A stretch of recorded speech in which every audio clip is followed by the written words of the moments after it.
তোদেরকে একটা বিষয়ে সাবধান করে দিতে এলাম। তোরা বাড়ি ফিরে যা। ওই গুহা মন্দিরে তোরা প্রবেশ করবি না। আজ পর্যন্ত কেউ ওখান থেকে ধনরত্ন নিয়ে যেতে পারেনি, তোরাও পারবি না, কারণ ওই ধনরত্নের রক্ষাকর্তা স্বয়ং আমি। সমরেশের সমস্ত শরীর থেকে তখন ঘাম ঝরে পড়ছে, মুখ দিয়ে তার কথা বেরোচ্ছে না। হাঁপাতে হাঁপাতে কোনো রকমের সামনের দিকে আঙুল নির্দেশ করে সে বলল, পশুপতিনাথ। নমস্কার, আমি মিডনাইট স্টোরিজ থেকে সৌভিক। আজ আপনারা শুনবেন লেখক আশু রায়ের কলমে পশুপতিনাথের গুহা মন্দির। তবে গল্প শুরুর আগে একটি বিশেষ নিবেদন। আপনারা যদি চ্যানেলে নতুন হয়ে থাকেন অথবা এখনও সাবস্ক্রাইব করেননি, তবে অতি অবশ্যই চ্যানেলটিকে সাবস্ক্রাইব করে পাশে থাকা বেল আইকনটি অল করে দিতে ভুলবেন না, যাতে আমাদের নতুন গল্পের আপডেটস আপনার কাছে সবার আগে পৌঁছে যায়। আজকের গল্পের সূত্রধার আমি সৌভিক। গল্পের প্রধান চরিত্রে সায়ন্তন, মৈনাক এবং সৌমদী। শুরু হচ্ছে আজকের বিশেষ নিবেদন, লেখক আশু রায়ের কলমে দুর্ধর্ষ অ্যাডভেঞ্চার কাহিনী পশুপতিনাথের গুহা মন্দির।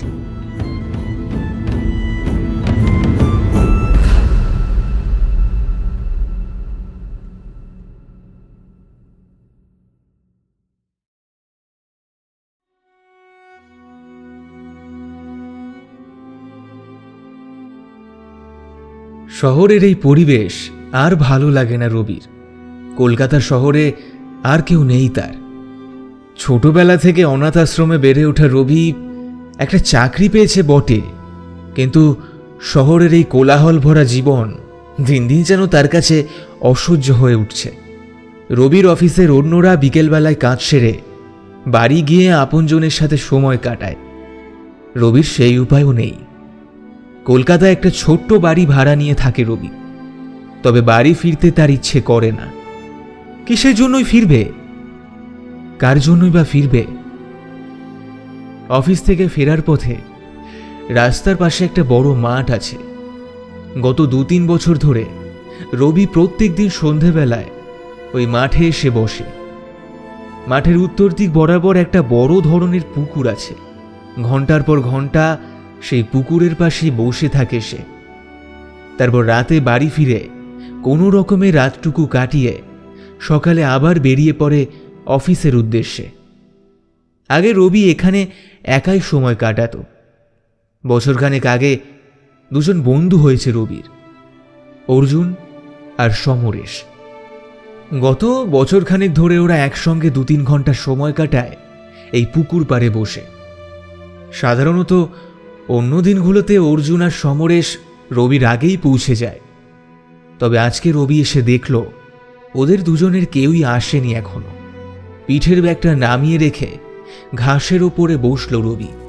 তারপর বুক পকেট থেকে একটা সিগারেট বের করে সেটাতে আগুন দিয়ে লম্বা একটা টান দিল।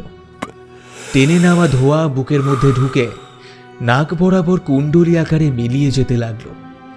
ঘণ্টাখানেক হয়ে গেল রবি এখানে একাই বসে আছে। আজ বোধহয় ওরা দুজন আসবে না।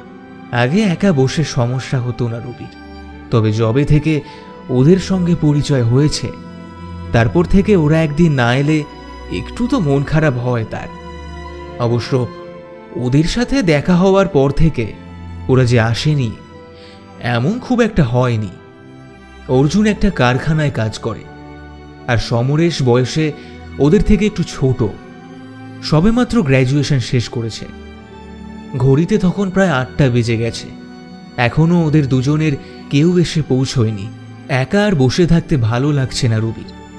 সে মনে মনে ঠিক করল যে আজ একটু তাড়াতাড়ি বাড়ি চলে যাবে, তাড়াতাড়ি ঘুমিয়ে পড়বে আজ। এই ভেবেই সে উঠে দাঁড়ালো। ঠিক সেই সময় অন্ধকারের মধ্যে থেকে পেছন দিক থেকে এসে কেউ একজন তার কাঁধে হাত রাখল। অন্ধকার তখন রবির চোখে সয়ে গেছে, তাই একদম সামনে দাঁড়িয়ে থাকা কোনো ব্যক্তিকে চিনতে অসুবিধা হয় না তার। সে দেখল অর্জুন আর সমরেশ দাঁড়িয়ে আছে তার পেছনে। ওদেরকে দেখে রবি প্রশ্ন করল, কিরে, আজ তোদের এত দেরি হলো যে? সে অনেক কথা, ওদিকে একটু আলোর মধ্যে চল, তোকে একটা জিনিস দেখাবো। কি জিনিস? তাকে চল না, তারপর বলছি। রবিরা যেখানে দাঁড়িয়েছিল সেখান থেকে কিছুটা এগিয়ে গেলেই একটা ল্যাম্পপোস্ট, সেদিকেই গেল ওরা। ল্যাম্পপোস্টের কাছে যাওয়ার পর রবি অর্জুনকে উদ্দেশ্য করে বলল, কিরে বল, কি বলবি? উত্তরে অর্জুন প্রথম কয়েক সেকেন্ড চুপ করে থাকলো, তারপর একবার এদিক ওদিক দেখে নিল, এরপর বলল, তুই বলিস না এখানের মানুষ, এখানের কোলাহল, এই চাকরি তোর ভালো লাগে না? আমরা তিনজনে কতবার প্ল্যান করেছি কখনো সুযোগ পেলে অন্য কোথাও চলে যাব। রবি যেন কিছুই বুঝতে পারছিল না। কৌতূহল ধীরে ধীরে বেড়েই চলছিল তার, তাই কিছুটা অবাক হয়েই জিজ্ঞেস করল সে, হ্যাঁ তা করেছি, তবে হঠাৎ এসব কেন বলছিস?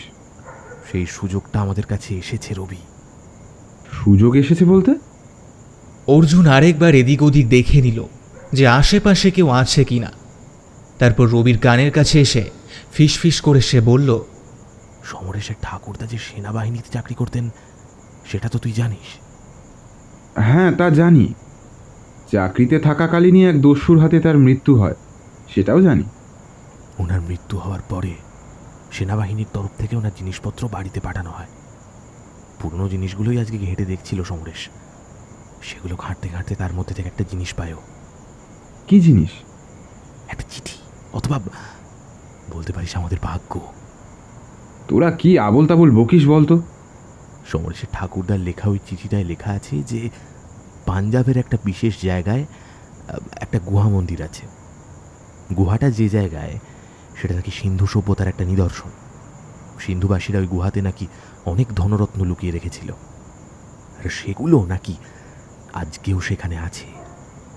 সমরেশের ঠাকুরদা অর্থাৎ পরেশনাথ বাবু নাকি সেই গুহা খুঁজে বের করেছিলেন এবং সেখান থেকে প্রচুর ধনরত্ন নিয়ে বেরিয়েও এসেছিলেন। এবার অর্জুন সমরেশকে উদ্দেশ্য করে বলল, ওটা বের কর সমু। রবি অবাক হয়ে তাকিয়েছিল সমরেশের দিকে। এরা যে কি বলছে তার কিছুই বুঝতে পারছিল না সে।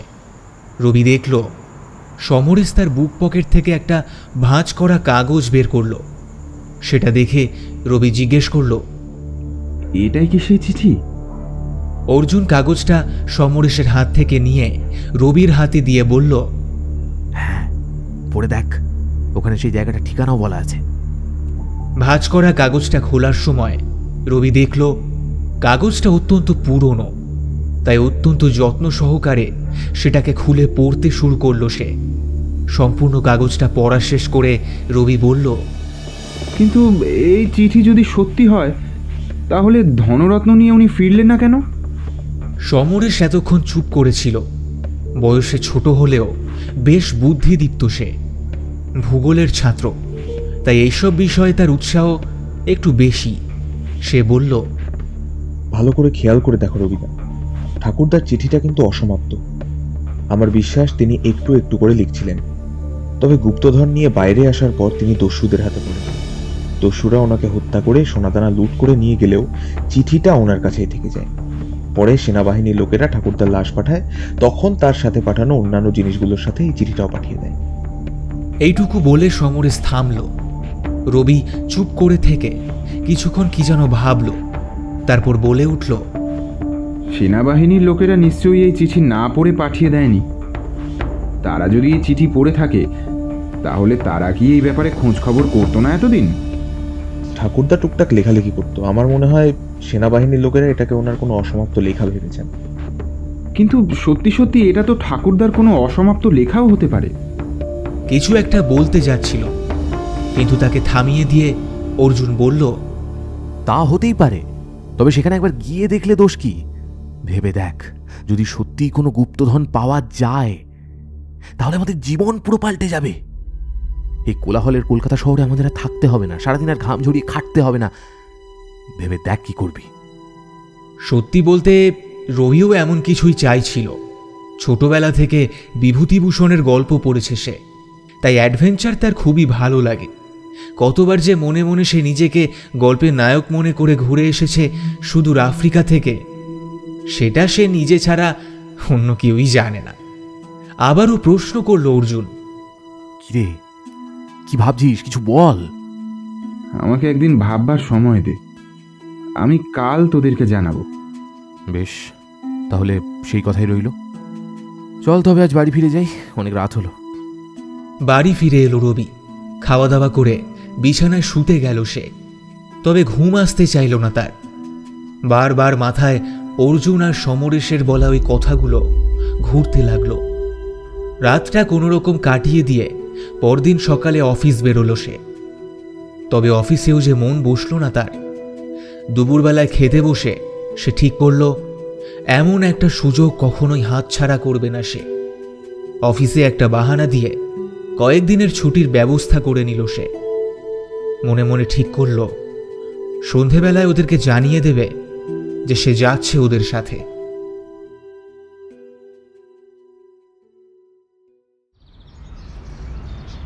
অফিস থেকে আজ একটু তাড়াতাড়ি বেরিয়ে আসলো রবি। রবি যখন মাঠে এলো তখনও সম্পূর্ণ অন্ধকার হয়নি। অর্জুন আর সমরেশ এখনো এসে পৌঁছয়নি। ওরা এলো 30 মিনিট পরে। সমরেশ রবিকে উদ্দেশ্য করে জিজ্ঞেস করল, কি রবিদা, কি ঠিক করলে? এমন সুযোগ হাতছাড়া করা বোকামি, কিন্তু তোরা তোদের বাড়িতে কি বলবি? উত্তরে অর্জুন বলল, সে চিন্তা তোকে করতে হবে না। আমরা বাড়িতে বলবো আমরা ঘুরতে যাচ্ছি। এই চিঠির ব্যাপারে তারা তো কেউ জানে না। ঠিক হলো 3 দিনের মধ্যে সব জিনিসপত্র গুছিয়ে নিয়ে বেরিয়ে পড়বে ওরা। 3 দিন পর অর্থাৎ আগামী রবিবার ওরা পাঞ্জাবের উদ্দেশ্যে রওনা দেবে।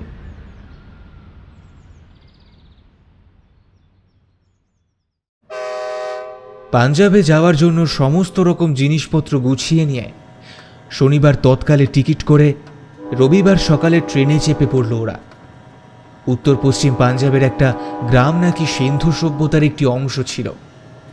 সমরেশের ঠাকুরদা তার চিঠিতে সেই স্থানের কথাই লিখে রেখেছে। গ্রামের কোনো নির্দিষ্ট নাম এখানে দেওয়া না থাকলেও সমরেশের ঠাকুরদা চিঠিতে লিখেছে যে উত্তর পশ্চিম পাঞ্জাবের আত্তারি নামক গ্রাম থেকে উত্তর দিকে এই গুহাটি অবস্থিত। সকাল 7:15 অমৃতসরের ট্রেনে উঠল ওরা। ট্রেনটি অমৃতসর পৌঁছবে পরদিন বিকেল 5টায়। ট্রেনটি ক্রমে নিজের গতিতে এগিয়ে যেতে লাগলো। ট্রেনের সিটে বসে নানা রকম ভাবনা চিন্তা ঘুরতে লাগলো। কোথায় কার একটা চিঠি পেয়েছে, সেটা আদৌ সত্যি নাকি মিথ্যা তার কোনো প্রমাণ নেই। সঠিক খোঁজখবর না নিয়ে এমন একটা জায়গার উদ্দেশ্যে বেরিয়ে পড়াটা কতটা সঠিক সিদ্ধান্ত সেটা নিয়েই ভাবছিল রবি। যদি সত্যিই তারা ওখানে গিয়ে এমন কিছু না খুঁজে পায় তাহলে? অফিস থেকে মাত্র 3 দিনের ছুটি নিয়ে এসেছে সে, কিন্তু 3 দিনে তো আর ওখান থেকে ফিরে আসা সম্ভব নয়। আচ্ছা, যদি এমন হয় যে ওখানেও কিছু পাওয়া গেল না আর কলকাতায় ফিরে এসে দেখল চাকরিটাও আর নেই, তাহলে কি করবে সে? জানলার বাইরের দিকে তাকিয়েছিল রবি। ঝিকঝিক শব্দ করে ট্রেনটা ক্রমে এগিয়ে যাচ্ছে তার গন্তব্যে। উল্টো দিকে ছুটে যাওয়া গাছপালাগুলো যেন রবিকে মানা করছে সামনে এগিয়ে যেতে। সেই ভাবনাতেই যেন কোন এক অন্য জগতে হারিয়ে গেছে সে। ঠিক তখনই অর্জুন এসে জিজ্ঞেস করল তাকে, কিরে, কি ভাবছিস? রবি ভাবনার জগতে এতটাই হারিয়ে গিয়েছিল যে অর্জুনের কথার কোনো উত্তর সে দিল না। অর্জুন আবারও ডাকলো তাকে, কিরে, ওই কোথায় হারিয়ে গেছিস? এবার সম্বিত ফিরল রবির। উত্তরের প্রথমে একটা দীর্ঘশ্বাস নিয়ে তারপর আমতা আমতা করে বলল, না, ভাবছিলাম আমরা কি ঠিক করছি? মানে যদি সত্যিই ওখানে এমন কিছু না থাকে, যদি সত্যিই কোনো গুপ্তধনের সন্ধান আমরা না পাই, তাহলে? রবিকে আশ্বাস দিয়ে বলল অর্জুন, আরে এত ভাবিস না, যদি কিছু নাও পাই একটা অ্যাডভেঞ্চার তো হবে। এমনই একটা সুযোগ তো আমরা চেয়েছিলাম। শহরের এই কোলাহল থেকে নিজেদের কিছু দিনের জন্য দূরে রাখতে পারবো। ট্রেনটা অমৃতসর স্টেশনে পৌঁছানোর কথা ছিল বিকেল 5:30-এ। আধা ঘন্টা লেট হওয়ার কারণে ট্রেনটি যখন স্টেশনে পৌঁছলো তখন সন্ধ্যা হয়ে এসেছে। এই অন্ধকারে ওদিকে যাওয়া সম্ভব নয়, কারণ ওদিকে কোনো যানবাহন যায় না। আত্মারি গ্রাম পর্যন্ত যাওয়ার পর বাকি রাস্তা হেঁটে যেতে হবে। তাই স্টেশনের পাশেই একটা হোটেল নিয়ে আজকের রাতটা এখানেই কাটাবে বলে ঠিক করলো ওরা। হোটেলের নিজস্ব রেস্টুরেন্ট থেকে খাওয়া দাওয়া শেষ করে রাতে তাড়াতাড়ি শুয়ে পড়ল ওরা। দুদিনের ট্রেন জার্নির পর শরীর ক্লান্ত থাকায় গভীর ঘুমে আচ্ছন্ন হয়ে গেল ওরা। রাত তখন কটা হয়েছে তা বোঝার উপায় নেই। চারিদিকে ঘুটঘুটে অন্ধকার। সম্পূর্ণ অমৃতসর শহর এখন ঘুম রাজ্যের বাসিন্দা। এরই মধ্যে হঠাৎ যেন ঘুম ভেঙে গেল সমরেশের। কেমন যেন একটা অদ্ভুত শব্দ শুনতে পেয়েছে সে। বিছানা থেকে উঠে ঘরের লাইট জ্বেলে দিল সমরেশ। বিছানার দিকে তাকিয়ে দেখল বাকি দুজন অর্থাৎ রবি আর অর্জুন বেশ আরাম করে ঘুমোচ্ছে। কোনো এক অজানা কারণে বিছানায় শুয়ে থাকতে ইচ্ছে করল না আর তার। হোটেলের তেতলায় তাদের রুম। উত্তর দিকে একটা ব্যালকনিও আছে। সেদিকেই এগিয়ে গেল সমরেশ। 2 পা হেঁটেই সে চলে আসলো ব্যালকনিতে। সেখানে একটা চেয়ার আগে থেকেই রাখা ছিল। সমরেশ বসল সেটার ওপরে। বাইরের দিক থেকে ফুরফুরে হাওয়া এসে লাগছিল তার গায়ে। ঠান্ডা শীতল বাতাসে প্রাণটা যেন জুড়িয়ে যাচ্ছিল তার। চোখ বন্ধ করে এই মনোরম পরিবেশ উপভোগ করছিল সে। হঠাৎ তার চেয়ারের সামনে কিসের যেন একটা শব্দ পেয়ে চোখ খুলল সে। কিন্তু সামনের দিকে তাকাতেই তার চোখ ছানা বড়া হয়ে গেল। সে দেখল তার ঠিক সামনে কেউ একজন দাঁড়িয়ে।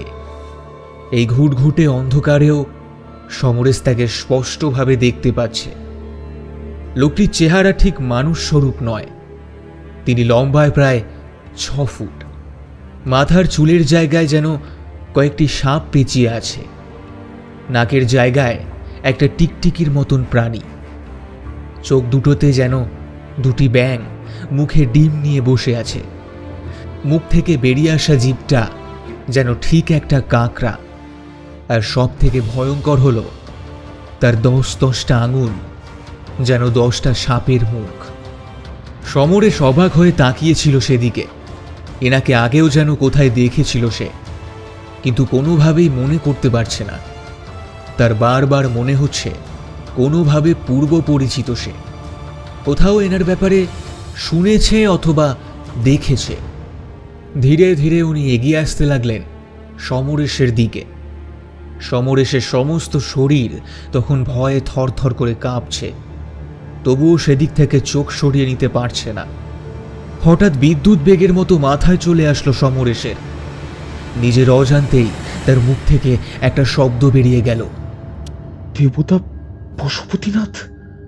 হ্যাঁ হ্যাঁ, দেবতা পশুপতিনাথ। এনার কথাই তো ইতিহাস বইতে পড়েছিল সে। ঠিক এমনই বর্ণনা দেওয়া ছিল তার। ইনি সিন্ধু ধর্মের এক আদি দেবতা। অনেকে এনাকে শিব ঠাকুরের আদি রূপও বলে। দেবতা পশুপতিনাথ এতক্ষণ নিশ্চুপ ছিলেন। তিনিই প্রথম কথা বললেন। আমাকে চিনতে পেরেছিস তাহলে? দেবতা পশুপতিনাথের গলার আওয়াজ শুনে বুকটা কেঁপে উঠল সমরেশের। এতটা গম্ভীর এবং কঠিন গলার আওয়াজ আগে কখনো শোনেনি সে। দেবতার কথার উত্তরে সমরেশ ভয়ে ভয়ে উত্তর দিল, আপনার কথা আমি ইতিহাস বইতে পড়েছিলাম। সমরেশের কথার কোনো গরজ করল না দেবতা। তার বদলে তিনি সমরেশকে উদ্দেশ্য করে বললেন, তোদেরকে একটা বিষয়ে সাবধান করে দিতে এলাম। তোরা বাড়ি ফিরে যা। ওই গুহা মন্দিরে তোরা প্রবেশ করবি না। আজ পর্যন্ত কেউ ওখান থেকে ধনরত্ন নিয়ে যেতে পারেনি। তোরাও পারবি না, কারণ ওই ধনরত্নের রক্ষাকর্তা স্বয়ং আমি, পশুপতিনাথ। কাল সকাল। দেবতার কথা শেষ হলো না, কারণ রবি আর অর্জুন এসে আলতো করে ধাক্কা মারল সমরেশকে। ফিরে তাকালো পেছন দিকে। নিজের চোখের সামনে অর্জুন আর রবিকে দেখতে পেয়ে শরীরে প্রাণ ফিরে পেল সমরেশ। তাকে এরকম অবস্থায় দেখে অর্জুন তাকে উদ্দেশ্য করে বলল, কিরে, এখানে বসে কি করছিস? আমাকে হাঁপাচ্ছিস কেন? সমরেশের সমস্ত শরীর থেকে তখন ঘাম ঝরে পড়ছে, মুখ দিয়ে তার কথা বেরোচ্ছে না। হাঁপাতে হাঁপাতে কোনো রকমের সামনের দিকে আঙুল নির্দেশ করে সে বলল, পশুপতিনাথ। অর্জুন আর রবি তাকালো সেদিকে। অন্ধকারের মধ্যে কাউকে খোঁজার চেষ্টা করলো তাদের দুজোড়া চোখ, তবে কাউকেই দেখতে পেল না তারা। এক সেকেন্ড সেদিকে তাকিয়ে থেকে আবারও সমরেশকে জিজ্ঞেস করলো অর্জুন, কি আবল তাবল বকছিস তুই? কে পশুপতিনাথ? কোথাও কেউ তো নেই। অর্জুনের কথা শুনে সমরেশ আবার একবার ফিরে তাকালো সেদিকে, তবে এবার সত্যি সে কাউকে দেখতে পেল না। রবি বলল, তুই বোধহয় এখানে ঘুমিয়ে স্বপ্ন দেখছিলিস। তাছাড়া তুই ঘর ছেড়ে এখানে এসেই বা বসেছিস কেন? সমরেশ কোনো উত্তর দিল না, শুধু এদিক ওদিক তাকিয়ে কি যেন খুঁজতে লাগলো। রবি আবারও বলল তাকে, চল আগে ঘরে চল, তারপর সব কথা হবে। রবি আর অর্জুন সমরেশকে ঘরে নিয়ে এলো। ঘরে এসে সমরেশ খাটের উপর বসল। এবার বলতো, কি স্বপ্ন দেখেছিস তুই, যার জন্য এত ভয় পেয়ে গেছিস? সমরেশের মনের মধ্যে থেকে ভয়টা এখনো কাটেনি। ভয়ে ভয়ে সে উত্তর দিল, স্বপ্ন নয়, আমি জেগেই ছিলাম। একটা অদ্ভুত শব্দে আমার ঘুম ভেঙে যায়।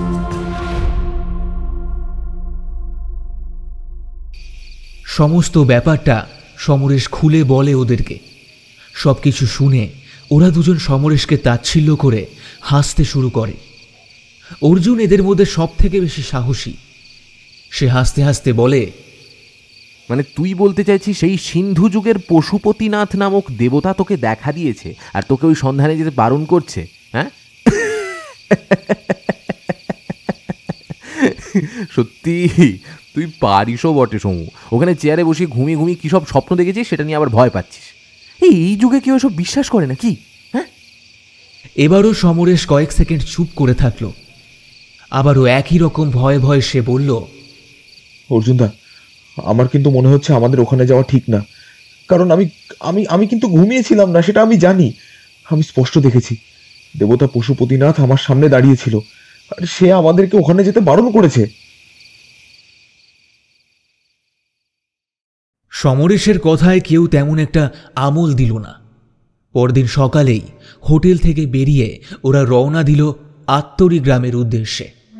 এখান থেকে বাস ধরলেই আত্তরি গ্রাম যাওয়া যায়।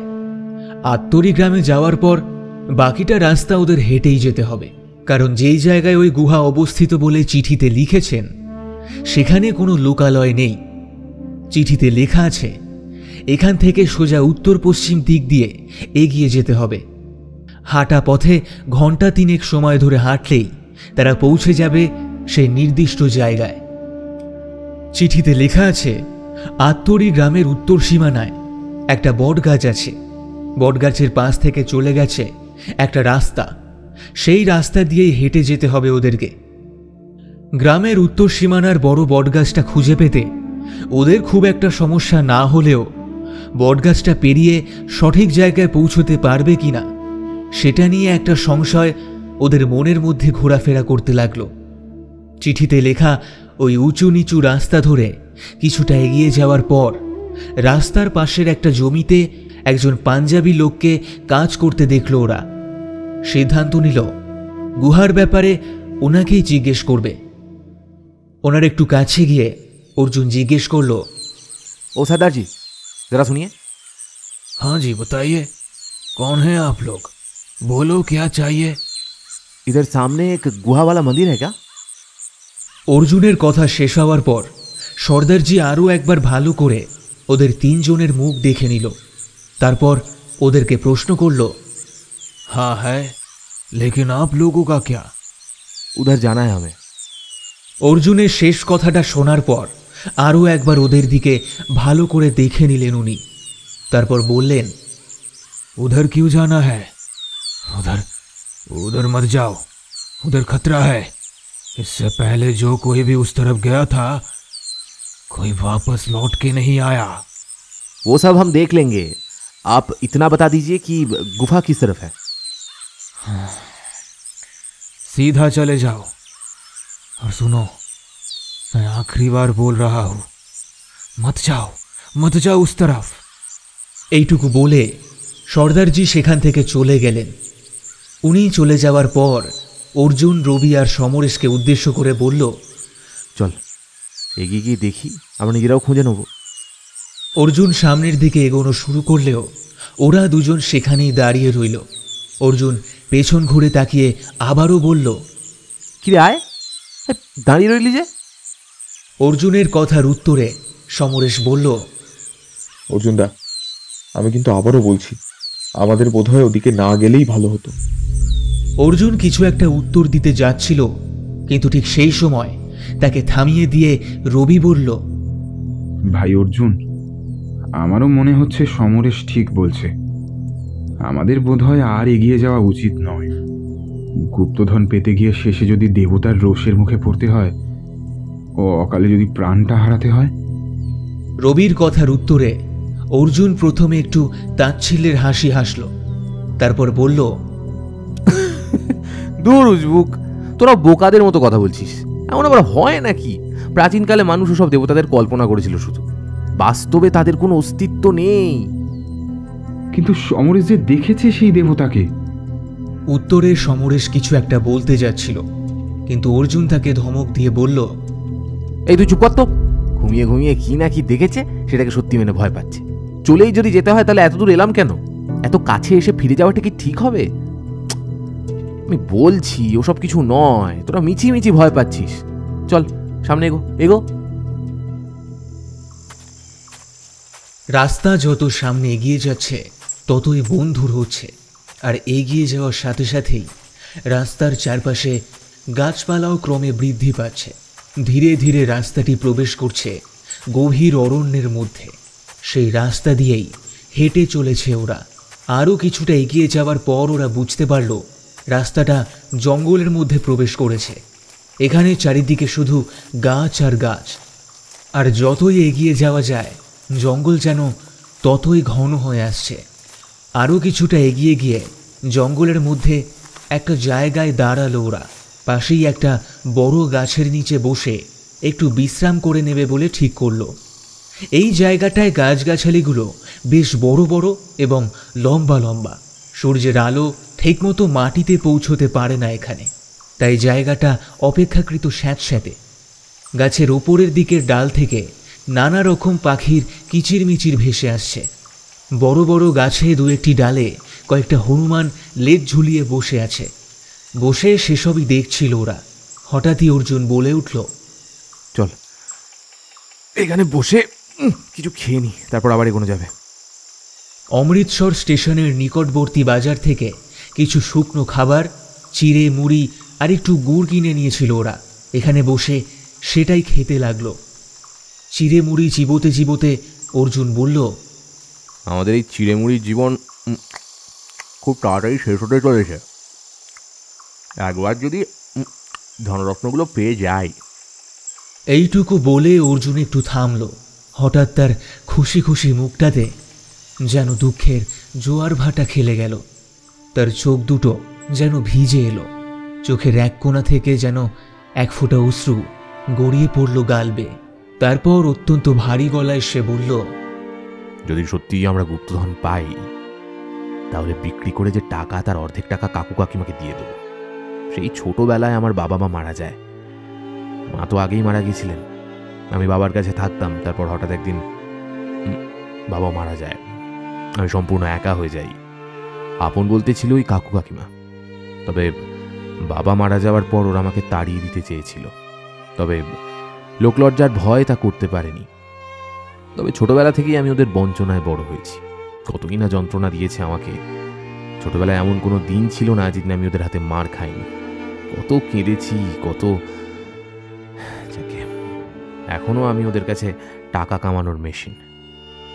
এইটুকু বলে আবারও একটু থামল সে। তারপর নিজেকে কঠিন করে বলল, গুপ্তধন পেলে টাকাটা ওদের মুখে ছুঁড়ে দিয়ে আমি বিদেশ চলে যাব। তারপর সেখানে গিয়ে কোনো একটা ব্যবসা করব। আর তোরা কি করবি? অর্জুনের সাথে এর আগেও অনেক রকম কথা হয়েছে রবি আর সমরেশের, তবে তার জীবনের এই কথাগুলো আগে কখনো সে বলেনি। অর্জুনের জীবনের সমস্যাগুলো শুনে সমরেশ এবং রবি উভয়ের চোখে জল চলে এলো। এবার ওরা বুঝতে পারল অর্জুন কেন এত জোর করছে ওই গুহায় যাওয়ার জন্য। ওদের দুজনের নীরবতা অর্জুনকে বুঝিয়ে দিল যে ওরা অর্জুনের কথা শুনে আবেগপ্রবণ হয়ে গেছে। তাই পরিস্থিতিকে স্বাভাবিক করার জন্য অর্জুন বলল, কিরে বল, তোরা কি করবি? অর্জুনের কথা শুনে এতক্ষণে রবি আর সমরেশের মনে গুপ্তধনের প্রতি একটু হলেও উৎসাহ বেড়েছে। মন থেকে ভয় না কাটলেও বন্ধুর সফলতার সাথী হতেই হবে তাদেরকে। আমি হিমাচলের পাহাড়ে একটা বাড়ি কিনব, আর বাকি জীবনটা ওখানেই কাটিয়ে দেব। আমার বহুদিনের ইচ্ছে পাহাড়ের উপর আমার একটা বাড়ি হবে, আর বাকি কিছু টাকা সেই অনাথ আশ্রমে দান করব যেখানে আমি বড় হয়েছি। রবির কথা শুনে খুশি হলো অর্জুন। সে বলল, বাহ, খুব ভালো। আর সমরেশ, তুই কি করবি? রবি আর অর্জুনের মতো সমরেশের জীবনে এতটা সমস্যা নেই। তার পরিবার মোটামুটি সচ্ছল মধ্যবিত্ত একটি পরিবার, তাই অনেক টাকা পাওয়ার পর কি করা উচিত এমন কোনো ভাবনা তার মধ্যে নেই। সে শুধুমাত্র বলল, আমি এখনো কিছু ভাবিনি, তবে আমরা যদি সত্যি গুপ্তধন পাই তাহলে যার চিঠির দৌলতে এই গুপ্তধন পাওয়া, তার জন্য কিছু এক। কথাটা সম্পূর্ণ শেষ করতে পারল না সমরেশ, কারণ ঠিক তখনই হঠাৎ করে একদল কুকুর ওদের সামনে এসে ঘেউ ঘেউ করতে শুরু করলো। হঠাৎ একদল কুকুরের আগমনে এবং তাদের এক নাগাড়ে চেঁচামেচিতে ঘাবড়ে গেল ওরা। এই গভীর জঙ্গলের মধ্যে হঠাৎ এই কুকুরের দল কোথা থেকে এলো কোনোভাবেই বুঝতে পারছিল না ওরা। মিনিট খানেক এভাবেই চেঁচামেচি করলো কুকুরগুলো। তারপর হঠাৎ চেঁচামেচি বন্ধ করে গভীর জঙ্গলের মধ্যে হারিয়ে গেল। হঠাৎ এমন একটা ঘটনা ঘটে যাবে তা ওরা তিনজনের কেউই বুঝতে পারেনি। রবি ভয়ে ভয়ে বলল, এটা কি হলো?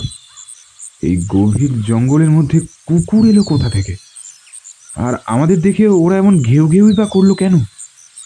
সাধারণত গভীর জঙ্গলের মধ্যে কুকুর থাকে না। কুকুর, বিড়াল এইরকম প্রাণীরা সবসময় লোকালয়ের পাশেই থাকে, কারণ তারা খাবার দাবার সেখান থেকেই পায়। জঙ্গলের মধ্যে কুকুর বিড়ালের পর্যাপ্ত খাবার থাকে না। রবি আর সমরেশের মতো অর্জুনও যে একটু আধটু ভয় পায়নি তা নয়, কিন্তু তবুও অর্জুন নিজেকে সামলে নিয়ে রবিকে আশ্বাস দিয়ে বলল, ও কিছু না, আমার বিশ্বাস আশেপাশেই কোথাও লোকালয় আছে, সেখান থেকেই ওরা এখানে এসেছে। তাহলে আমাদের দেখে ওরা এমন করে চিল্লালো কেন অর্জুনদা? কুকুর নতুন লোক দেখলে একটু অমন করে। তোরা ভয় পাচ্ছিস কেন বলতো এত? হ্যাঁ? সমরেশ আর কিছু বলল না। তারপর আরও কিছুক্ষণ ওখানে বসে বিশ্রাম নেওয়ার পর অর্জুন বলল, চল আবার এগোনো যাক, যত তাড়াতাড়ি সম্ভব আমাদেরকে ওখানে পৌঁছতে হবে। চিঠিতে মাত্র 3 ঘন্টার রাস্তা লেখা থাকলেও আসল জায়গায় পৌঁছতে ওদের কতক্ষণ লাগবে তা ওদের কারোরই জানা নেই। তাই আর দেরি না করে নামমাত্র বিশ্রাম সেরে আবারও এগোতে শুরু করল ওরা। সামনে যতই এগিয়ে যাচ্ছে রাস্তা ততই যেন সরু হয়ে বিলীন হয়ে যাচ্ছে। এখন যেখান থেকে হেঁটে সামনের দিকে এগিয়ে যাচ্ছে ওরা, সেটাকে আর রাস্তা বলা যায় না। জঙ্গলের স্যাঁতস্যাঁতে মাটির উপর দিয়ে খুব সাবধানে এগিয়ে যেতে হচ্ছে ওদের। মাঝে মধ্যেই পায়ের সামনে ছোট ছোট ঝোপঝাড় আসছে, এগুলোকে কাটিয়ে সামনের দিকে এগোতে হচ্ছে ওদের। তেমনই একটা ঝোপের কাছে এসে অর্জুন এবং তার পেছনে দাঁড়িয়ে পড়ল বাকি দুজন। অর্জুন ঝোপটাকে কেটে ফেলার জন্য কোমরে গুজে রাখা ছুরিটি বার করে ঝোপটাকে হাত দিয়ে ধরে কাটতে যাবে, এমন সময় সমরেশ বলে উঠল, সাবধানে অর্জুনদা, গভীর জঙ্গলে এসব ঝোপঝাড়ের মধ্যে কিন্তু সাপ লোক। ঠিক তখনই একটা কালকে উঠে সাপ বেরিয়ে এলো ঝোপের মধ্যে থেকে। এমন একটা ভয়ানক সাপ হঠাৎ করে তার সামনে চলে আসায় অর্জুনের মুখ থেকে তার নিজের অজান্তেই একটি আর্তনাদ বেরিয়ে আসলো, আর সাথে সাথেই সে লাফিয়ে দুহাত পেছনে চলে আসলো। ঝোপের ঠিক সামনে দাঁড়িয়ে সাপটা ফনা তুলে কিছুক্ষণ ফোঁস ফোঁস করতে লাগলো। তার ভাবগতি এবং হিংস্রতা দেখে মনে হলো এক্ষুনি সে এসে ওদের মধ্যে কাউকে কামড়ে দেবে। সাপের এই ভয়াবহ রূপ দেখে দৌড়ে পালাতে চাইল রবি, আর ঠিক তখনই সমরেশ তার হাত ধরে ফেলল। তারপর কানের কাছে ফিসফিস করে বলল, দৌড়িও না রবিদা, সাপ যদি তোমার সঙ্গে দৌড়ানো শুরু করে তাহলে তুমি দৌড়ে পারবে না। চুপটি করে এখানে দাঁড়িয়ে থাকো। আরও বেশ কিছুক্ষণ সাপটা ফনা তুলে ফোঁস করতে লাগলো। ততটুকু সময় ওরা তিনজন একইভাবে স্থির হয়ে দাঁড়িয়ে রইল সেই স্থানে। তারপর হঠাৎ করেই সাপটা চলে গেল সেখান থেকে। সাপ চলে যাবার পর নিজেদেরকে সামলে নিতে মিনিট দুয়েক সময় লাগলো ওদের। তুই কি করে জানলি যে এটার মধ্যে সাপ আছে? উত্তরে সমরেশ একটু মুচকি হেসে বলল, হ্যাঁ, বইতে পড়েছিলাম। বাহ, খুব ভালো, তোর বই পড়াটা আমাদের কাজে লেগেছে বলতে হবে। সমরেশ কয়েক সেকেন্ড চুপ করে থাকলো। মনে মনে কি যেন ভাবল সে। তারপর আনমনা হয়ে বলল, আচ্ছা, এগুলো পশুপতি দেবতার সতর্কতা নয় তো? আবার শুরু করেছিস তুই? আবার ভুলভাল বকছিস। আর কেউ কোনো কথা বলল না। অর্জুনের কথা মতন এগিয়ে চলল তার পেছন পেছন। চিঠিতে লেখা আছে যে গুহাটি এই জঙ্গলের মধ্যেই অবস্থিত, কিন্তু ঠিক এই জঙ্গলের কোথায় যে গুহাটি আছে প্রায় 4-5 ঘন্টা ধরে ঘোরাঘুরি করেও ওরা তার কোনো হদিশ পেল না। অবশেষে আবারও ক্লান্ত হয়ে গিয়ে একটা জায়গায় এসে দাঁড়ালো ওরা যেখানে দাঁড়ালো ঠিক তার সামনেই একটা বড় ধরনের গাছ। তবে এটা যে কি গাছ তা ওরা কেউই জানে না। এমন একটা গাছ আগে কখনো দেখেনি ওরা। গাছের মোটা কাণ্ডটা সোজা উপরের দিকে উঠে গেছে অনেক ওপরে। গাছের পাতাগুলো বেশ বড় বড়, অনেকটা তাল এবং পদ্ম পাতার মিশ্রণ। গাছের কাণ্ডটাও একটু নীলাভ বর্ণ। গাছের উপরের দিকে আবার সবুজ পাতার আড়াল থেকে লাল লাল ফলে ভরে গেছে গাছটি। এমন গাছ গ্রাম বাংলার কোথাও নেই, থাকলেও তারা তা আগে কখনো দেখেনি। গাছটার ঠিক উল্টো দিকে একটা বিরাট পাথরের চাকি। পাথরের চাকি আকারে এতটা বিশাল যে সামনে দাঁড়িয়ে তার এপাশ ওপাশ দেখা যায় না। এমন একটা জায়গায় এত বড় একটা পাথর দেখে বেশ অবাক হলো ওরা। পাথরের চাকির সামনে নানা রকম লতা পাতার ঝোপঝাড়। পাথরের চাকির ওপর দিক থেকে নিচের দিকে নেমে এসেছে নানা রকম লতানো গাছের ঝোপঝাড়। লতানো ঝোপঝাড়গুলো এতটা ঘন যে সেগুলো পাথরের চাকির সামনের অংশকে একদম ঢেকে ফেলেছে। পাথরের সামনের অংশটা দেখাই যাচ্ছে না এই ঝোপঝাড়গুলোর জন্য। পাথরের চাকির ঠিক বাদিকে 2 পা এগিয়েই একটা ছোট্ট নদীও দেখতে পেল ওরা। নদীর জল ক্রমশ গড়িয়ে চলে যাচ্ছে নিচের দিকে। উপর থেকে নিচে গড়িয়ে পড়া নদীর জলের শব্দ, এই অদ্ভুত গাছ, পাথরের চাকি, চাকির সামনে ঝুলতে থাকা লতা পাতা, তাতে ফুটে থাকা রং বেরঙের ফুল, সব মিলিয়ে জায়গাটা অত্যন্ত সুন্দর। এতক্ষণ হাঁটাহাঁটি করে বেশ ক্লান্ত হয়ে গেছে ওরা। গাছের নিচে বসতে বসতে রবি বলল, ভাই অর্জুন, আর হাঁটতে পারছি না, খিদেও পেয়েছে খুব। এখানে একটু বিশ্রাম করে নি, তারপর আবার না হয় এগোনো যাবে। আচ্ছা ঠিক আছে, চল বস একটু। এই সমরেশ, সেখানে বস বস। গাছের তলায় বসে কিছুক্ষণ সবাই চুপ করে রইল। কেউ কোনো কথা বলল না। অবশেষে নীরবতা ভাঙল রবি। সে বলল, ভাই অর্জুন, সকাল থেকেই তো আমরা খোঁজাখুঁজি করছি, প্রায় দুপুর হতে চলল, কিন্তু এখনো তো সেই গুহার সন্ধান আমরা পেলাম না। আমার কি মনে হচ্ছে জানিস, আসলে সত্যি এমন কোনো গুহা এখানে নেই। ওটা সমরেশের ঠাকুরদার একটা কল্পনা ছিল। আমার মনে হয় না বেশি খোঁজাখুঁজি করে আর কোনো লাভ হবে। সত্যি বলতে অর্জুনেরও মনোবল কিছুটা হ্রাস পেয়েছে। তার কোথাও না কোথাও মনে হচ্ছে যে সত্যিই হয়তো এমন কোনো গুহাই নেই। রবি হয়তো ঠিকই বলছে। রবির কথার কোনো উত্তর দিল না সে, শুধু চোখ বন্ধ করে গাছের সাথে নিজের শরীর এলিয়ে দিল। সমরেশ এতক্ষণ চুপ করেই ছিল। এবার সে হাই তুলতে তুলতে বলল, তোমরা যা খুশি করো, আমি খুব ক্লান্ত। আমি পাথরের চাকিতে হেলান দিয়ে এখানে একটু ঘুমিয়ে নিই, তারপর দেখা যাবে। এতটুকু বলে বড় পাথরের চাকির ওই লতা পাতার ঝোপঝাড়ের সামনে গিয়ে বসল সে। তারপর লতা পাতার পেছনে দেওয়াল আছে মনে করে তাতে হেলান দিয়ে নিজের শরীর এলিয়ে দিল সেখানে। আর সেখানে পিঠ ঠেকাতেই পেছনের দেওয়ালটা বেশ আলগা আলগা মনে হলো তার। ঝোপঝাড়ে পিঠ ঠেকানোর সাথে সাথেই সেগুলো সমরেশকে নিয়ে নিচের দিকে ঝুলে গেল, আর সাথে সাথেই ধপাস করে একটা শব্দ হলো। ঝোপঝাড় ছিঁড়ে নিয়ে সমরেশ নিচের দিকে নেমে এলো। হাত দিয়ে অনেকগুলো লতাপাতা ধরে রেখে কোনো রকমভাবে সে ঝুলে রইল। সেই সাথে তার মুখ দিয়ে বেরিয়ে এলো, ওরে বাবা, আমাকে বাঁচাও রবিদা, অর্জুন দা। রবি এবং অর্জুন উভয়ই চোখ বন্ধ করে গাছের তলায় বসে বিশ্রাম নিচ্ছিল। তখন সমরেশের চিৎকার শুনে ওরা দুজনেই দৌড়ে গেল সেদিকে। আর সেখানে গিয়ে যা দেখল তাতে দুজনেই হতভম্ব হয়ে দাঁড়িয়ে রইল। তারা দেখল সমরেশ লতা পাতা ধরে ঝুলে আছে, আর এতক্ষণ যেটাকে ওরা লতা পাতা দিয়ে ঢাকা পাথরের পাঁচিল মনে করছিল সেটাই আসলে একটা গুহার দরজা। গুহার ওপর থেকে নেমে আসা লতা পাতাগুলোর ঘনত্ব এতটাই বেড়ে গিয়েছিল যে লতা পাতার ঝোপঝাড়ের পেছনে একটা আস্ত দরজা রয়েছে, এটা ওরা এতক্ষণে বুঝতেই পারেনি। বহুদিন কেউ না আসায় এই গুহার দ্বার লতা পাতা দিয়ে ঢেকে বন্ধ হয়ে গিয়েছিল। সমরেশ তার নিজের শরীর সেখানে ঠেস দিতেই লতা পাতা ছিঁড়ে এই দ্বার মুক্ত হয়েছে। অর্জুন প্রথমে হাত ধরে টেনে উঠালো সমরেশকে। তারপর তারা দেখল এই গুহা পথ পাথরের চাকির মধ্যে দিয়েই নিচের দিকে নেমে গেছে। প্রথমে তিনজনই সেদিকে অবাক হয়ে তাকিয়ে রইল কিছুক্ষণ। বেশ কিছুক্ষণ এভাবে তাকিয়ে থাকার পর প্রথম কথাটি বলল অর্জুন, এই সমরেশ, দৌড়ে গিয়ে ব্যাগ থেকে টর্চটা নিয়ে আয় তো।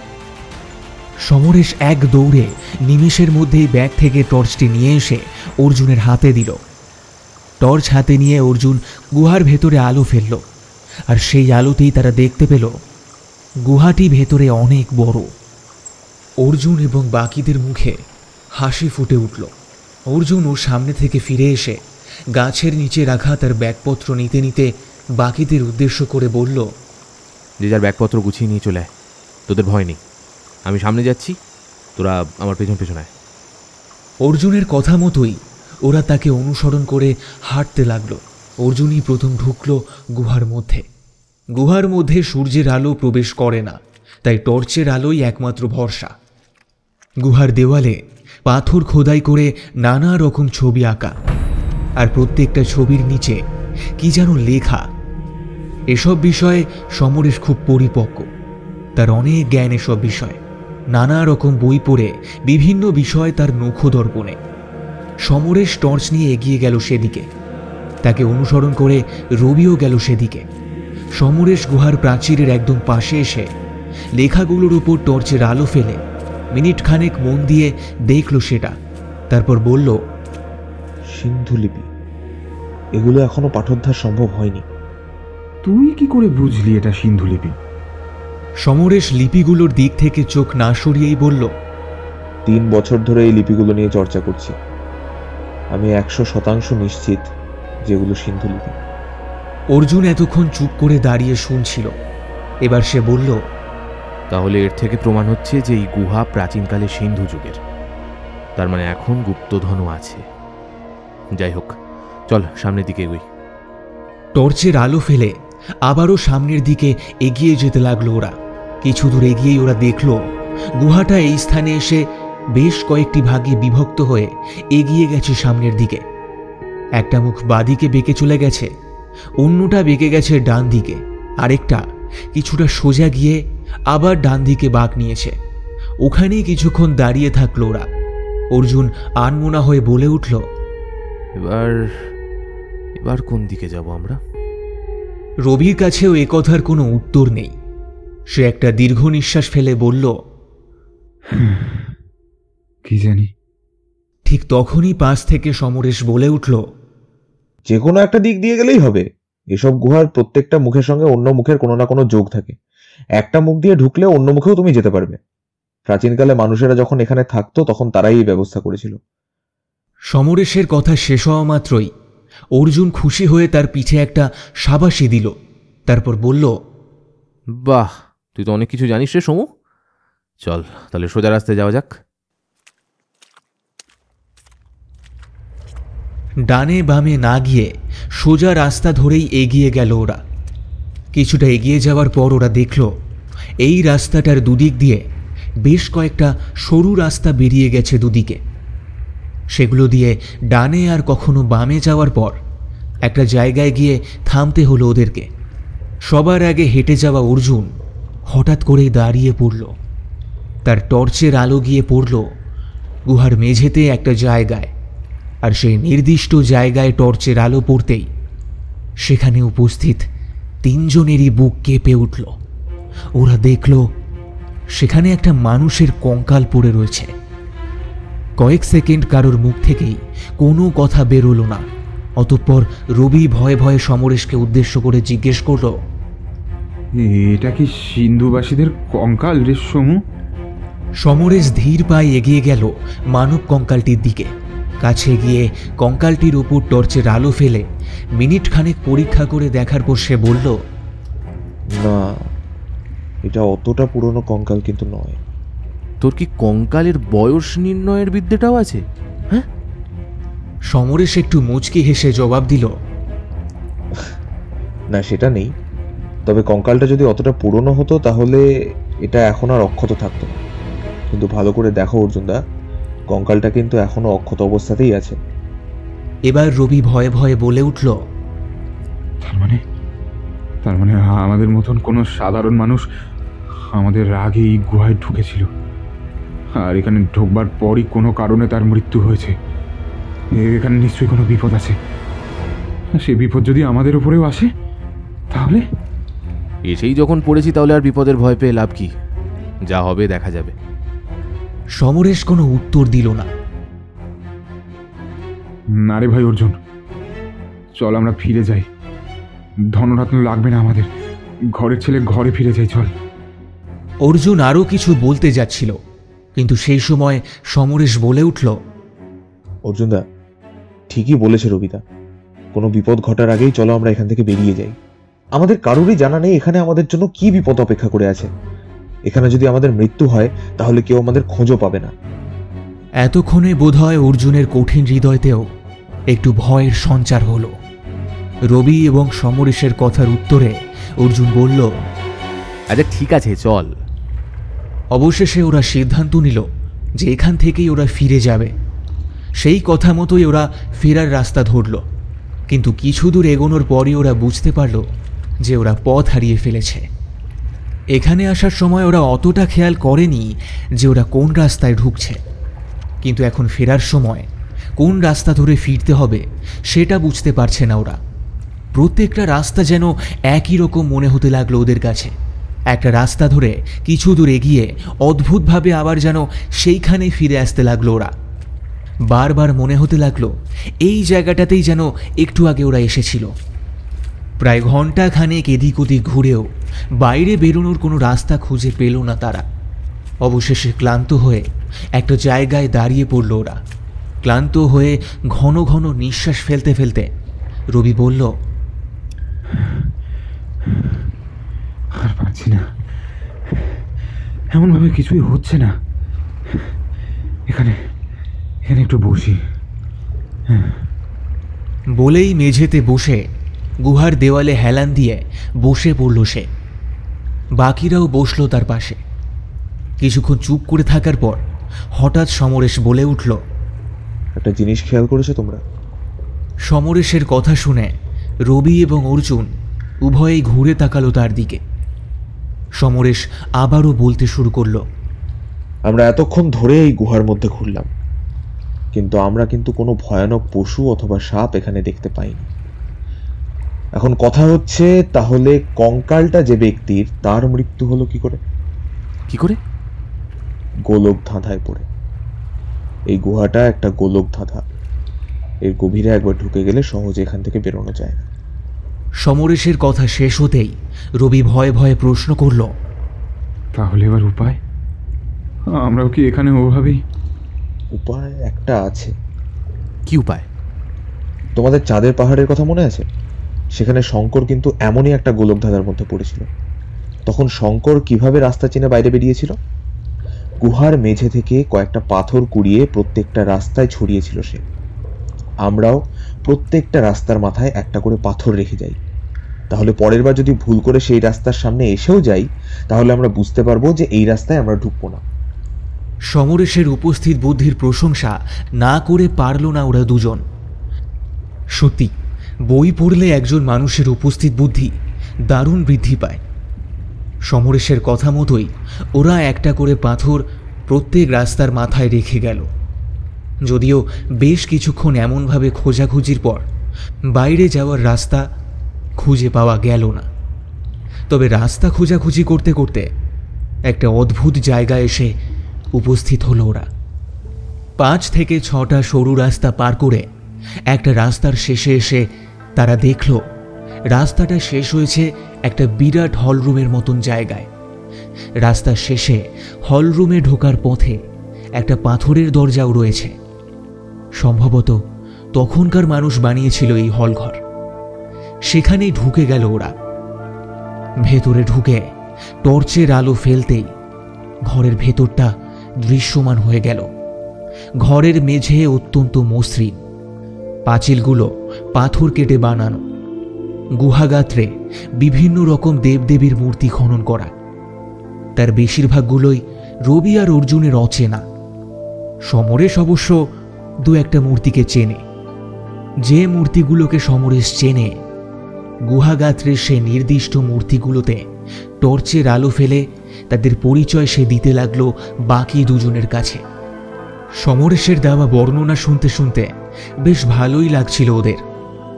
সমরেশের বর্ণনা শুনে রাস্তা হারিয়ে এই গুহা থেকে না বেরোতে পারার ভয় তখন প্রায় কেটেই গিয়েছিল। আর একটু সামনে গিয়ে ওরা দেখতে পেল মেঝের বারান্দা এখন একটা সরু রাস্তাতে রূপান্তরিত হয়েছে এবং তার দুপাশে দুটো জলাশয়। জলাশয়ের কাছে গিয়ে হঠাৎ সমরেশ এদিক ওদিক তাকিয়ে কি যেন খুঁজতে লাগলো।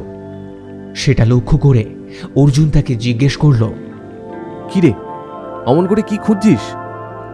উত্তরে সমরেশ বলল, খুঁজছি যে এই জল এখানে এলো কোথা থেকে, এর উৎস কোথায়? নিশ্চয়ই গুহাগাত্রের কোথাও না কোথাও কোনো ছিদ্র আছে, আর সেই ছিদ্র দিয়ে বাইরে থেকে কোনো নদী প্রবেশ করেছে গুহার মধ্যে। যদি সেই নদীর সন্ধান একবার আমরা পেয়ে যাই, তাহলে খুব সহজেই আমরা বাইরের রাস্তা খুঁজে পাবো। যাই হোক, চলো সামনের দিকে এগিয়ে যাই। আবার ওরা সামনের দিকে এগিয়ে যেতে লাগলো। অর্জুন আর রবি গুহাগাত্রের চিত্রগুলো দেখতে দেখতে সামনে এগিয়ে যাচ্ছিল। ঠিক সেই সময় হঠাৎ সমরেশ চেঁচিয়ে উঠল, ও কি, ওটা কি? সঙ্গে সঙ্গে ওরা দুজন ঘুরে তাকালো সমরেশের দিকে। তারা দেখল সমরেশের হাতে টর্চের আলোটা পড়েছে হলঘরের সোজাসুজি একটা দেওয়ালের গাত্রে। তার টর্চ ধরে থাকা অবস্থায় তার হাত কেঁপে চলেছে, আর সেই কারণেই সামনে কি আছে ঠিকমতো দেখতে পারছিল না ওরা।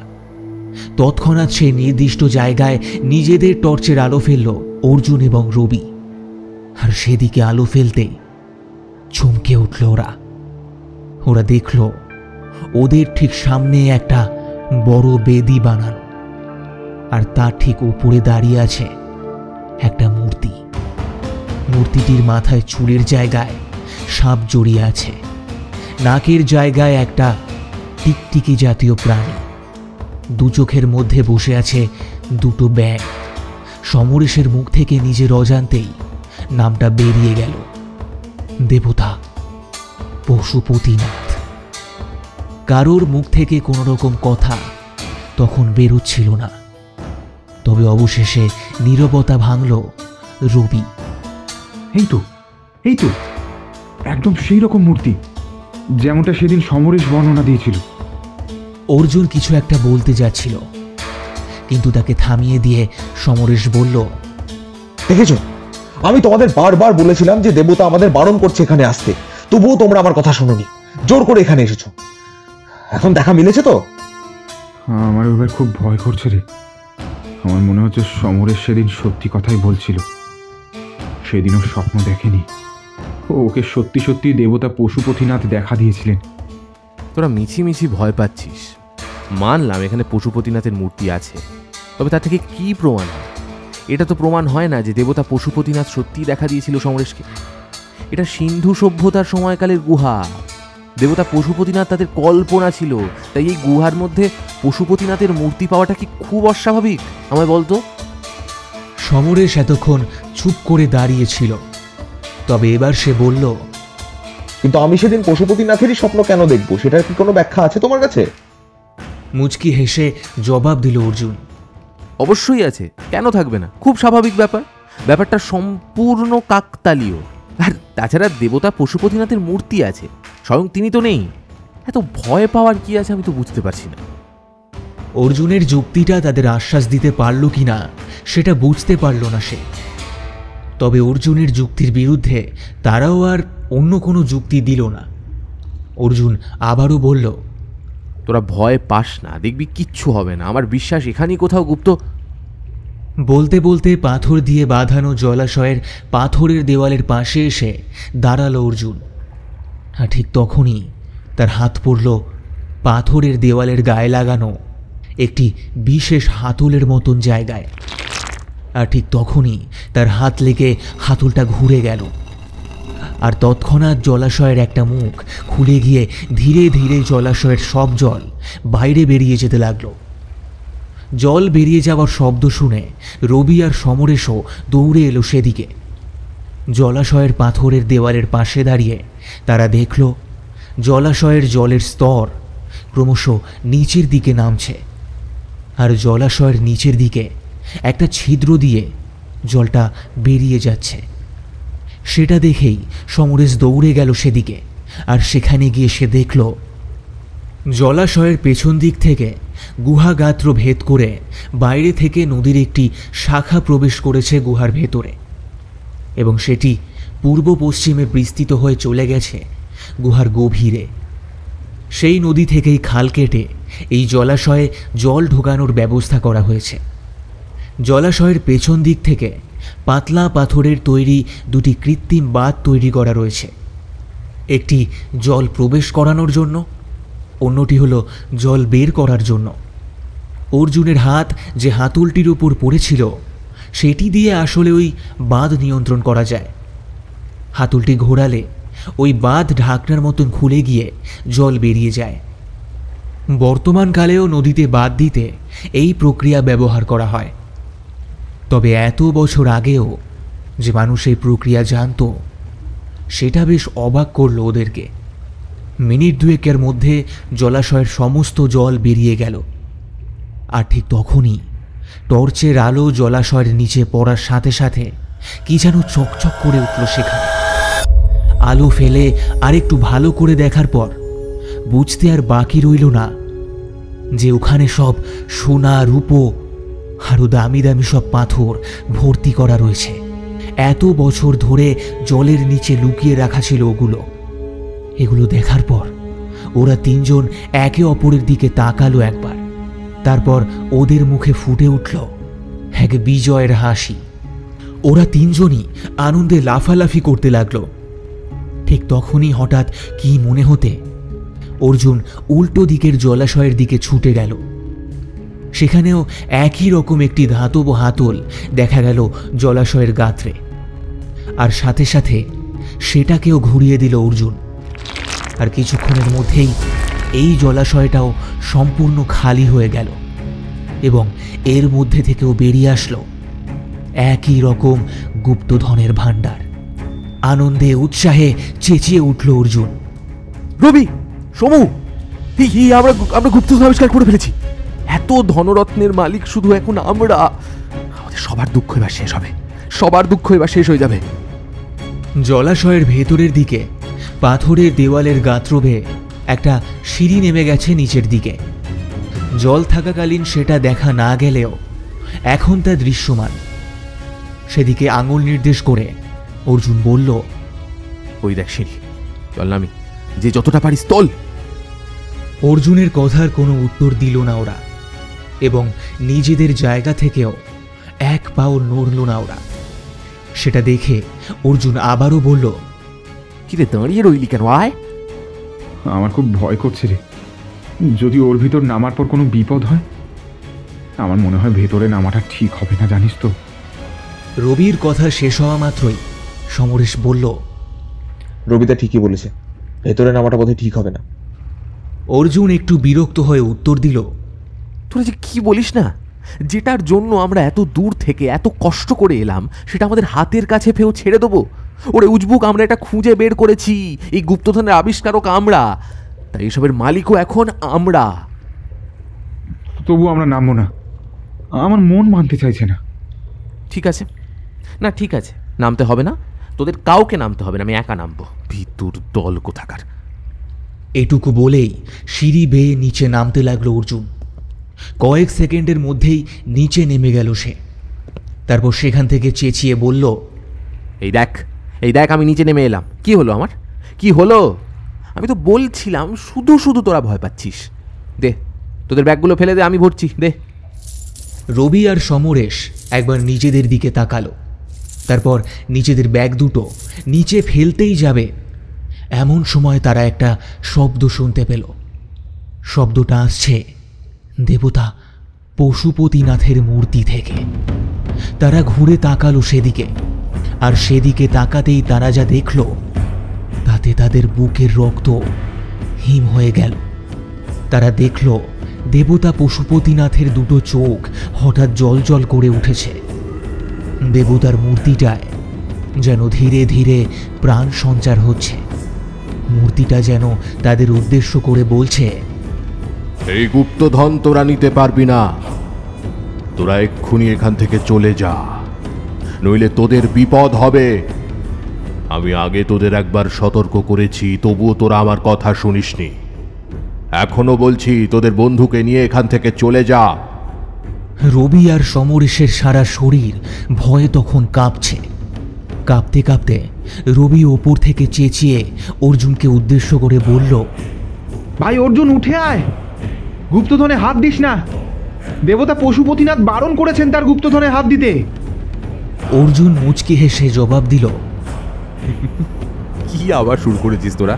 সমরেশের সাথে তোর মাথাটাও খারাপ হয়ে গেল নাকি রবি? চুপ করে ওখানে দাঁড়িয়ে থাক। আমাদের কারোর মাথা খারাপ হয়নি রে, এই দেখ এখানে থাকা পাথরের মূর্তিটা। বলেই আবারও মূর্তির দিকে ঘুরে তাকালো রবি। এবার আবারও অবাক হতে হলো তাকে। কোথায় দেবতা পশুপতিনাথ? এ তো সেই পাথুরে মূর্তি, স্থির হয়ে এক জায়গায় দাঁড়িয়ে রয়েছে। তাহলে তাহলে এক্ষুনি কি দেখলো ওরা? রবিকে চুপ করে থাকতে দেখে নিচে থেকে অর্জুন চেঁচিয়ে হাসতে হাসতে বলল, কিরে, পাথরের পশুপতিনাথ জ্যান্ত হয়ে গেছে নাকি রে? হ্যাঁ? রবি আর কোনো উত্তর দিল না। মনে মনে ভাবতে লাগলো, হয়তো সে ভুল দেখেছে, কিন্তু সত্যি কি ভুল ছিল? ওরা যা দেখল আর যা নিজেদের কানে শুনল সবই কি ওদের কল্পনা? ভয় পেয়েছে বলেই কি এসব জিনিস মাথায় আসছে ওদের? কিন্তু কিন্তু দুজনেই একসঙ্গে কিভাবে ভুল দেখল? সেটা কি আদৌ সম্ভব? এসবই ভাবছিল রবি। ঠিক তখনই আবারও অর্জুন বলে উঠল, তোদের ব্যাগ দুটো আমার কাছে দে, তোরা তো নামতে ভয় পাচ্ছিস, আমি তোদের ব্যাগটা ভর্তি করে নিয়ে আসছি, দে। রবি আর সমরেশ দুজনই দুজনের দিকে একবার তাকালো, আর ওদের চোখের চাহনি একে অপরকে বুঝিয়ে দিল যে দুজনের কারোরই মন চাইছে না এই গুপ্তধন নিতে। তাই রবি বলল, তুই উঠে আয়, আমাদের ওসব লাগবে না। আর কিছু বলল না অর্জুন। ব্যাগ ভর্তি করে সোনা দানা আর দামি দামি পাথর নিয়ে ওপরে উঠে এলো সে। তারপর বলল, শুধু এখান থেকে বেরোনোর রাস্তা খুঁজে পাওয়া গেলেই হলো। সমরেশ এতক্ষণ কোনো কথা বলেনি। এবার সে বলল, বাইরে বেরোনোর রাস্তা নিয়ে তোমাদের চিন্তা করতে হবে না। জলাশয়ের পেছন থেকে বয়ে যাওয়া ওই নদীর গতিপথ অনুসরণ করেই বাইরে বেরিয়ে যেতে পারবো। তবে আমার মনে হয় অর্জুন দা, হাতল ঘুরিয়ে জল প্রবেশের রাস্তা খুলে দিয়ে সেখানে আবার জল ভরে রাখা উচিত। আমার মনে হয় সেটাই ভালো হবে। যেটা যেমন ছিল সেটাকে তেমন করে রেখে যাওয়াই ভালো। হ্যাঁ, তুই ঠিক বলেছিস। বলে জলাশয়ের দেওয়ালের ওই হাতল আবার ঘুরিয়ে দিল সে, আর সাথে সাথেই গুহার মধ্যে আবারও জল ঢুকতে শুরু করল। কয়েক মিনিটের মধ্যেই জলাশয় দুটো আবারও জলে পূর্ণ হয়ে গেল। সমরেশ বলল, চলো এবার নদীর গতিপথ লক্ষ্য করে এগিয়ে যাওয়া যাক। আশা করি আমরা খুব শীঘ্রই বাইরে বেরিয়ে যেতে পারবো। অর্জুন আর রবি একসাথে জিজ্ঞেস করলো তাকে, তুই নিশ্চিত যে আমরা নদীপথ অনুসরণ করলে বাইরে বেরোতে পারবো? 100% নিশ্চিত, কারণ নদী গুহার মধ্যে উৎপন্ন হতে পারে না, অর্থাৎ বাইরের দিক থেকে এই নদীর প্রবেশ ঘটেছে গুহার মধ্যে। তাই নদী পথ ধরে এগিয়ে গেলেই বাইরের রাস্তা খুঁজে পাওয়া খুবই সহজ। অর্জুন আর রবি দৌড়ে গিয়ে জড়িয়ে ধরল সমরেশকে। আনন্দে উৎসাহিত হয়ে অর্জুন জিজ্ঞেস করল, সত্যি তোর জবাব নেই? তুই সাথে না থাকলে অভিযান কখনোই সফল হতো না। আচ্ছা চলো এবার যাওয়া যাক, এখানে বেশিক্ষণ দাঁড়িয়ে থাকাটা বিপদমুক্ত হবে না। হ্যাঁ চল। সমরেশের কথা মতো নদীর গতিপথ ধরে এগিয়ে যাওয়ার কিছুক্ষণ পরেই তারা নদীর প্রবেশের পথ খুঁজে পেল। তারপর নদীর জলে নেমে সাঁতার কেটে নদীর প্রবেশের পথ দিয়ে বাইরে বেরিয়ে আসতে পারল ওরা। বাইরে বেরিয়ে আনন্দে আত্মহারা হয়ে অর্জুন বলে উঠল, দেখলি তো, তোদেরকে আমি বারবার বলেছিলাম যে কিচ্ছু হবে না, তোদের কল্পনা, তোরা ভয় পাচ্ছিস বলে সব দেখছিস। তোরা বলছিলিস এই গুপ্তধন নিয়ে নাকি খুব বেরোতে পারবে না। দেখ আমি এখন বেরিয়ে এলাম, সাথে করে গুপ্তধন। এইটুকু বলে অর্জুন নিজের পিঠ থেকে ব্যাগটা নামিয়ে রবি আর সমরেশ নিজের নিয়ে আসা গুপ্তধনগুলো দেখানোর জন্য ব্যাগের চেইনটা খুলল। তবে চেইন খুলতেই আবারও একবার বুকটা কেঁপে উঠল তার। ভয়ে শরীর কাঁপতে শুরু করলো। মুহূর্তের মধ্যেই ব্যাগের খোলা মুখ থেকে যেন হাওয়ায় ভেসে বেরিয়ে এলো একটা ছোট্ট পাথরের মূর্তি। মূর্তিটি হাওয়ায় ভেসে ব্যাগ থেকে বেরিয়ে এসে ঠিক ওদের সামনে দাঁড়ালো। পর মুহূর্তে এই মূর্তিটি ধীরে ধীরে বৃহদাকার ধারণ করতে লাগলো। ধীরে ধীরে মূর্তিটি বিরাট আকারে পরিণত হলো। পাথুরে মূর্তিটির শরীরে ক্রমশ যেন প্রাণের সঞ্চার হতে লাগলো। মাথায় পেঁচিয়ে থাকা সাপ দুটো যেন একটু নড়ে চড়ে উঠল। চোখের মধ্যে বসে থাকা ব্যাঙগুলো যেন কিছুটা বাইরে বেরিয়ে আসতে লাগলো। নাকের ওখানে টিকটিকিটাও যেন ধীরে ধীরে নিচে নেমে আসতে লাগলো। তারপর 1 সেকেন্ডের মধ্যে মাথা থেকে দুটো জ্যান্ত সাপ যেন নেমে এলো অর্জুনের সামনে। চোখ থেকে ব্যাঙ দুটো বেরিয়ে এসে বৃহদাকার ধারণ করে অর্জুনকে ঘিরে নিল। নাক থেকে নেমে এলো টিকটিকিটি। আর এই দেখে ওখানে উপস্থিত 3 জনের শরীর দিয়ে হিমস্রোত বয়ে যেতে লাগলো। টিকটিকিটি ধীরে ধীরে বৃহৎ হতে হতে ঠিক যেন একটি কুমিরের আকার ধারণ করেছে। আর তারা সবাই ঘিরে রেখেছে অর্জুনকে। ভয়ে অর্জুনের মুখ থেকে এতক্ষণ কোনো কথা বেরোচ্ছিল না। এবার সে চেঁচিয়ে বলে উঠল, আমায় ছেড়ে দিন পশুপতি, আমার খুব বড় ভুল হয়ে গেছে। অর্জুনের কথাগুলো যেন পশুপতি দেবের কানে গেলই না। সাপ, ব্যাঙ আর কুমিরাকৃতি টিকটিকি ধীরে ধীরে অর্জুনের দিকে এগিয়ে যেতে লাগলো। তারপর মুহূর্তের মধ্যেই অর্জুনের শরীরের ওপর উঠে একই সাথে 2টি সাপ কামড়ে দিল তাকে। টিকটিকি তার ধারালো দাঁত দিয়ে অর্জুনের গলা ছিঁড়ে দিল, আর ব্যাঙ তার ধারালো জিভ দিয়ে অর্জুনের শরীর থেকে রক্ত মাংস উঠিয়ে নিতে লাগল। ব্যথায় যন্ত্রণায় আর্তনাদ করে উঠল অর্জুন। মিনিট 2 চলল ছটফটানি আর যন্ত্রণাদায়ক আর্তনাদ। তারপর সব শান্ত। অর্জুনের প্রাণহীন শরীর লুটিয়ে পড়ল মাটিতে। রবি আর সমরেশ অনেকক্ষণ আগে অজ্ঞান হয়ে পড়ে গেছে মাটিতে। এরপর রবি আর সমরেশ বাড়ি ফিরে এসেছিল। তবে অর্জুন চলে গিয়েছিল না ফেরার দেশে। তাকে আর ফেরানো যায়নি। সে চেয়েছিল বিক্রি করে অনেক টাকার মাধ্যমে তার জীবনের থেকে দুঃখগুলো মুছে দিতে। টাকা সে পায়নি, তবে নিজের দুঃখের সাথে সাথে সে নিজেও মুছে গেছে। দেবতা পশুপতিনাথ ঠিকই বলেছিলেন, তার ধনরত্ন কেউ কখনো নিয়ে যেতে পারেনি আর কখনো পারবেও না।